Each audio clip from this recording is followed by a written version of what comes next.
Hi all, and welcome back to a new video. And in this video we're going to cover day 2 of the Aintree Grand National Festival of 2018. We're here on the Thursday morning, so yet to obviously see how day 1 pans out. Hopefully it'll be a good day. Looks like a few favourites could well go in. You know, you've got Might Bite who's short, Super Sunday short, and obviously my bet of the day, Getaway Katie May, who is 11 to 4 favourite, I believe. Now, I've had a look through the Friday card now. The declarations have just been out and just been confirmed. A few jockeys still to be booked here and there, but really everything is kind of done and dusted. So I've had a look through it, and now I'll bring you what I feel are the best bets for that day. And we start off with a very competitive handicap hurdle here, a Grade 3 race over 2 miles 4. It's renowned to be a difficult race, and topping the market here is Spirit of the Games at 8 to 1 for Dan Skelton, who's been very consistent this year and has run some top races in some top handicaps, including I think 5th in the County Hurdle last time out.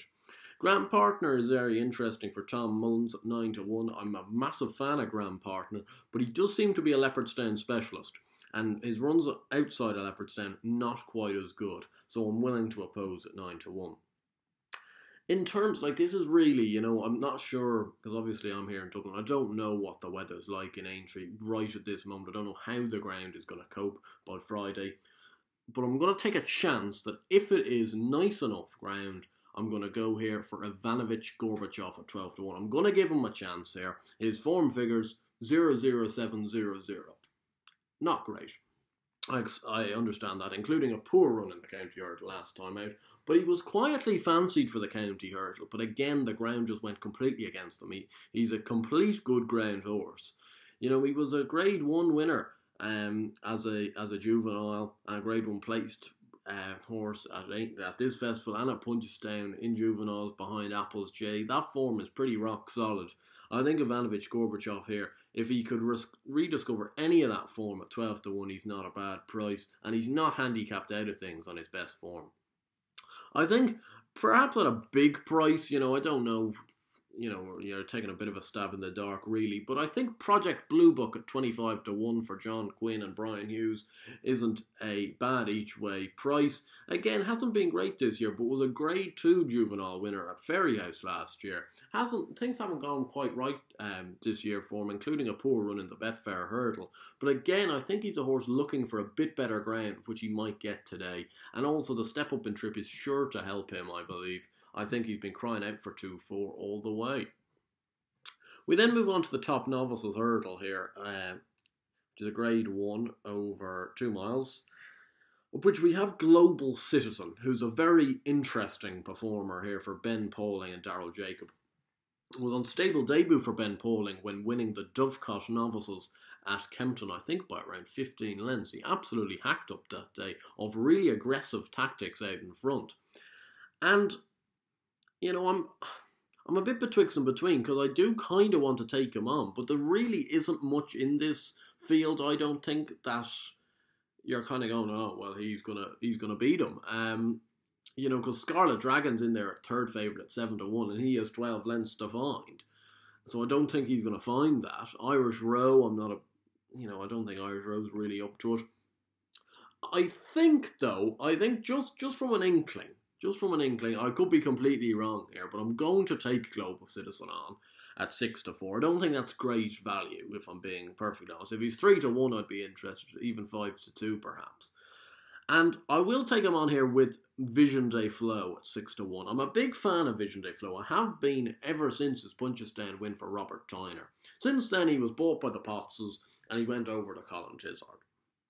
And to be fair, he's been poor for Tizard. He started very well. He was third in a Grade 3 novice on his first start, but then took a backward step at Cheltenham at the November meeting, then was beaten at Hereford in a maiden hurdle, had a break, had a wind up, came back at Exeter, I think, won by 30 lengths in a listed race over 2 miles, and then went up and competed in the Ballymore. And now the Ballymore looked a very strong race. Sam Crow winning at Black Op, Next Destination, a lot of good horses in there. So 6th in that race wasn't too bad. And he actually jumped the final flight in third. And I don't think he particularly got up the hill that well. I think back to 2 miles could well suit this horse, and 6 to 1 mightn't be a bad price. In terms of an each way play, I've landed on impact factor for Jess Garrington at 14 to 1, provided it runs. It doesn't have a jockey yet because Robbie Powers with the Potses, but I think it will run, like it's in the last declarations here. A good horse, very consistent horse, behind some top Irish novices, was second in a maiden hurdle behind Get a Bird, second in a maiden hurdle behind Paloma Blue before winning a maiden hurdle, and then second in a grade 2 novice at Naas behind Hardline. So it's really top of the mill kind of Irish novice form, and therefore at 14 to 1, I don't think that's a bad price.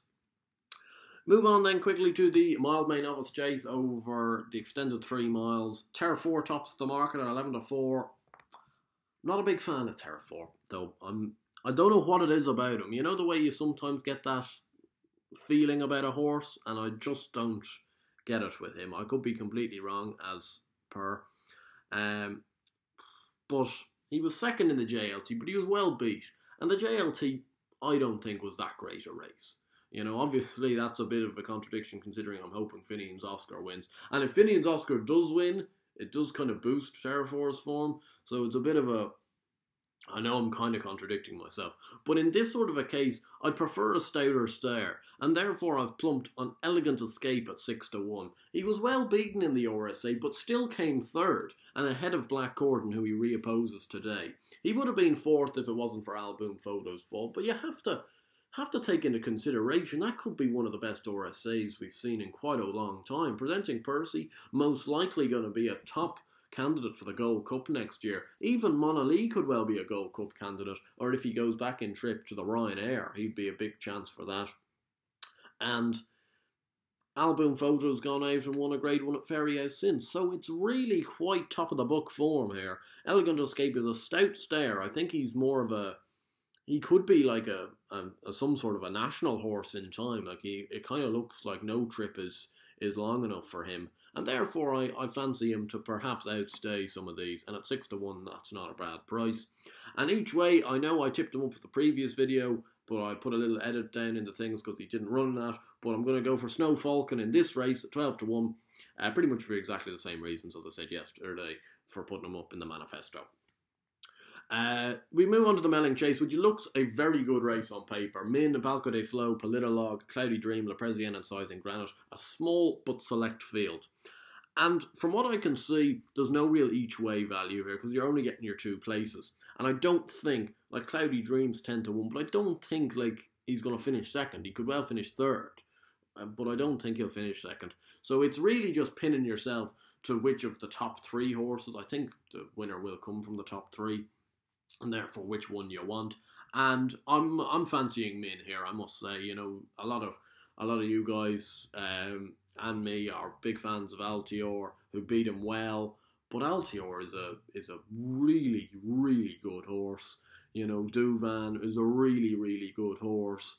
You know, and he beat Polidam pretty well there. You know, my only issue with Min is that he mightn't be kind of the stoutest of stayers over 2.5. I know he won at Gorn earlier in the year, but that was a Mickey Mouse 3-runner race. And he's quite a keen going sort. But I just think he's a better horse than Balco de Flo. I know Balco de Flo won the Ryanair very well, but I just have this inkling that that he could be, he's just better than Balco de Flo. And if it wasn't for Altior, and perhaps if it wasn't for Duvan, like Min would be a Champion Chase winner, a Arkle winner, a Supreme Novices winner. Like, Altior has just been a pain in this horse's behind, and it's a bit like Sizing John behind Duvan. You know, you're kind of going, he would have had everything on his list, on his CV, if it wasn't for this one horse. So therefore, now that he doesn't have to face Altior here today, I'll go after him. I'll tip him. We move on to the Topham Chase, which is a big scrum of a race. I'm going to go for 2 Aintree fences experts here in Highland Lodge at 14 to 1 and Ultra Gold at 16 to 1 for Jimmy Moffat and Colin Tizard respectively, Henry Brook and Harry Cobden in both respective saddles. Highland Lodge is always a fantastic performer over these fences. He doesn't quite stay the national trip, which is a bit of a shame because he kind of deserves to, but he's won the Beecher previously and has been second in the Beecher as well. and he could run well here at a nice 14-1 price. And ULTRAGOLD won it last year, I believe. So he obviously has a taking for these fences. He won it last year 50-1.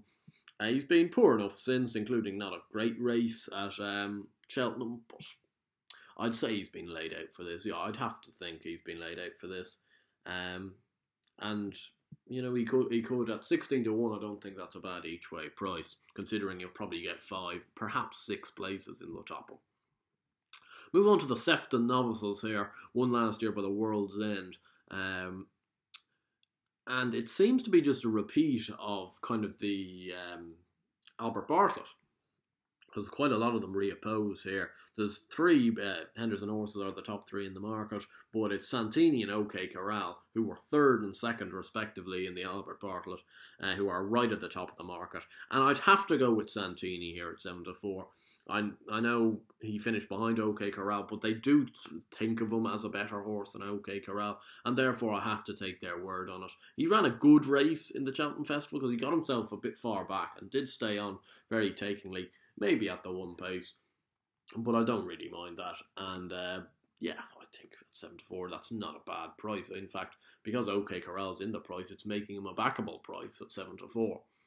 Each way wise, I know he hasn't got a jockey yet, but I think Tower Bridge at 10-1 could outrun his odds. Ran a very nice race in the Albert Bartlett, I thought, in 5th. He does have a bit to find, but who's to say he mightn't find it?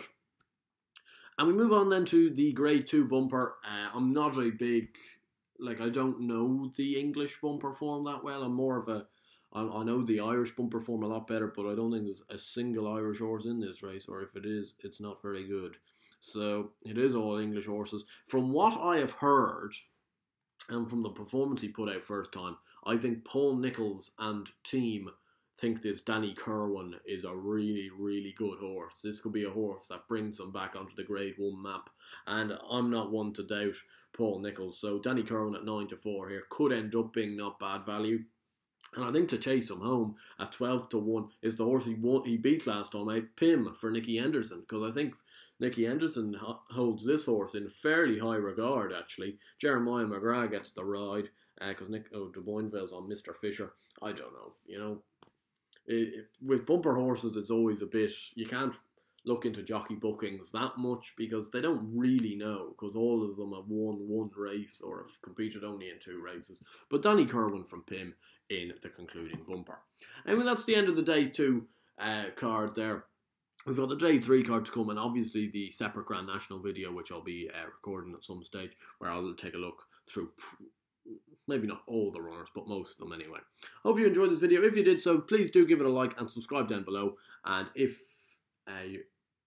you have a comment, feel free. You know, who are you tipping on Day 2? I'd love to hear. Everything is welcome. Anyway, as always, best of luck.